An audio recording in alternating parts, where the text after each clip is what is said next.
Eu tô chegando pra vocês. Vim aqui pra mandar meu som mais uma vez. Pra quem não me conhece, prazer, vou me apresentar. Sou F3 e vim aqui representar. Mas mano, eu tô cansado de ver filme de super-herói. Hoje vou dizer, o super-herói sou eu. Pois esse legado já foi Deus quem me deu. Transformou minha vida, mudou meu coração. Colocou em minha mão uma nova missão, é guerrilhar ladrão pela sua salvação. Tatuou no meu peito S de salvação. Agora sim, eu posso dizer que sou cristão.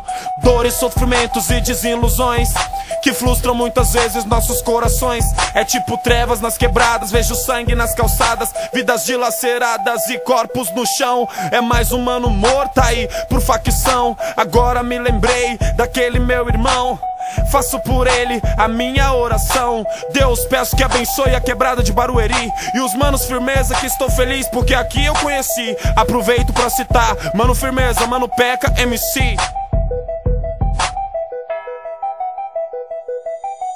Deus, olhe pra minha quebrada, quero vê-la transformada. Deus, olhe pra minha favela, salve o povo que há nela. Deus, olhe pra minha quebrada, quero vê-la transformada. Deus, olhe pra minha favela, salve o povo que há nela. Na periferia tem um povo sofrido, mas também tem um povo escolhido. É povo lutador, João, povo guerreiro, povo que busca Deus, neguinho. O dia inteiro na favela e no beco, sofri muito preconceito. Eu sou garoto preto sem jeito, que veio do gueto fazer o quê?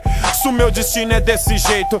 Eu fumava pedra e também cheirava pó, mas mesmo assim eu me sentia só.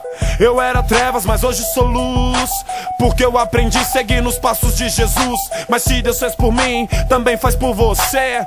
Ei ladrão, basta você crer. Mas se Deus é por mim, contra mim ninguém será. Porque isso tá na Bíblia, irmão, é só pesquisar. Jesus está voltando, acredite se quiser. Eu tô firmão em Cristo, de mão dada pela fé. Ao ler sua palavra, nela me identifiquei. Eu entendi que sou adorador do Rei, por isso assim foi que clamei.